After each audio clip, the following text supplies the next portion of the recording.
चंबल के जंगल वाले इलाके में डाकू लोग वहाँ ज्यादा घूमते रहते हैं। वो घरों में घुसकर डराकर उनके अलमारियों में से पैसा सोना लूटकर जाते थे। उस गांव में चौहान और पटेल करके दो दोस्त रहते हैं। चौहान बहुत अच्छा था। चौहान की पत्नी बहुत बुद्धिमान थी। वो अपने पति को अच्छे अच्छे सलाह देते रहती थी। पटेल भी अच्छा था, पर उसकी पत्नी बहुत सर्किट झगड़ालू थी और पैसों की लालची भी थी। उसका मुंह लगना बोले तो पटेल डरता था। पटेल एक कपड़े की दुकान चलाता था। चौहान अपने घर के आगे ही चूल्हे पर मटन चावल बनाकर बेचता था, इसलिए गांव में उसको सब लोग चूल्हे वाला मटन चावल वाला करके बुलाते रहते थे।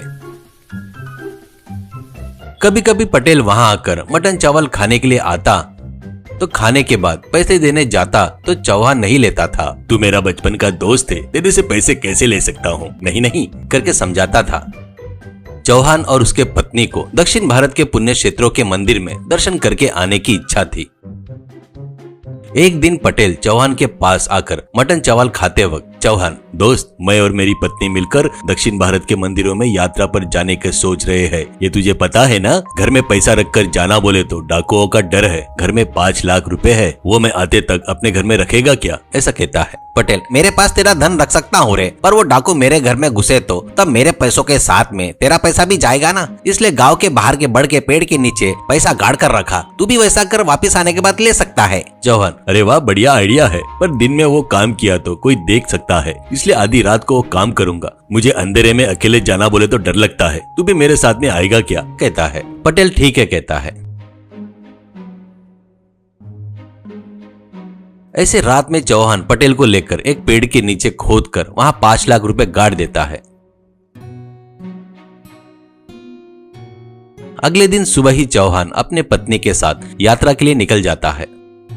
पटेल की पत्नी सुबह उठते ही, क्या रात में कहाँ जाकर आए तुम? कहाँ गए थे? ईमानदारी से बताओ, मेरे से कुछ छुपाए तो मेरे बारे में पता है ना? ऐसा कहती है। पटेल उससे डरकर जो हुआ सब बताता है। अरे वाह, कितना बढ़िया खबर सुनाए, तुरंत जाकर वो पैसे लेकर आओ, ऐसा कहती है। तो पटेल, अरे वो उसका पैसा है रे, वो अपन कैसे लेंगे, कल उसको पता चलेगा तो अच्छा नहीं होगा, ऐसा कहता है। पत्नी, क्या पता चलेगा? उसने जो किया उसका कोई साक्षी है क्या? तुमसे पूछे तो मुझे नहीं पता करके बोलो, करके धमकाती है।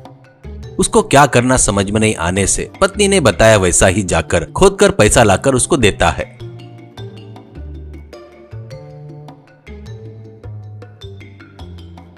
वो उन पैसों से एक सोने का नेकलेस बनवाकर गले में डालती है। कुछ दिनों बाद यात्रा पूरी करके चौहान और पत्नी घर वापस आते हैं। चौहान जाकर पेड़ के पास खोदकर देखता है तो पैसा नहीं दिखता। इससे वो सुन्न हो जाता है। वो घर पर आकर पत्नी से सब कुछ बताता है। वो बहुत बुद्धिमान थी। जहाँ पर छुपाए थे वो जगह सिर्फ तुम दोनों को ही पता है, इसलिए वो पक्का पटेल ही काम किया है। पर पटेल वैसा आदमी नहीं है, पर उसकी पत्नी लालची है, वो उससे काम करवाई होंगी। अभी तुम जाकर उसको पैसे मांगोगे, मुझे पता नहीं कहेगा। असल में तुमने पेड़ के नीचे छुपाए करके गवाह नहीं है, इसलिए मैं बताती हूँ वैसा करो, करके उसको क्या करना है बताती है।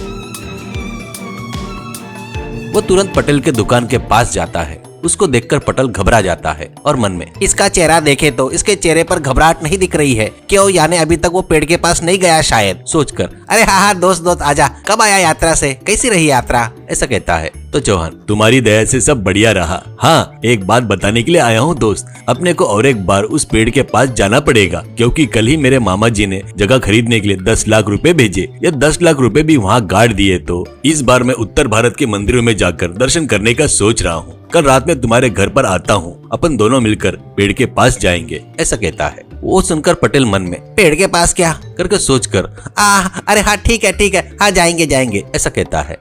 वो भागते हुए घर जाकर अपनी पत्नी से, अरे डूब गया रे मैं, कहकर जो हुआ बताता है। कल रात को मैं कौन सा मुंह लेकर उसके साथ उस पेड़ के पास जाऊं, मेरी चोरी सामने आ जाएगी, ऐसा कहता है। पत्नी, इससे डर क्यों रहे हो? तुम तुरंत अपने घर में से 5 लाख रुपए ले जाकर उस पेड़ के नीचे गाड़ दो। वो 5 लाख रुपए देख के हिम्मत से वो 10 लाख रुपए भी गाड़ देगा। वो जैसे ही यात्रा पर जाएगा, समझो अपन खोद कर पूरा पैसा ला सकते हैं, ऐसा कहती है। पटेल ठीक है बोलकर घर में के 5 लाख रुपए ले जाकर पेड़ के नीचे गाड़ कर घर में वापिस आता है।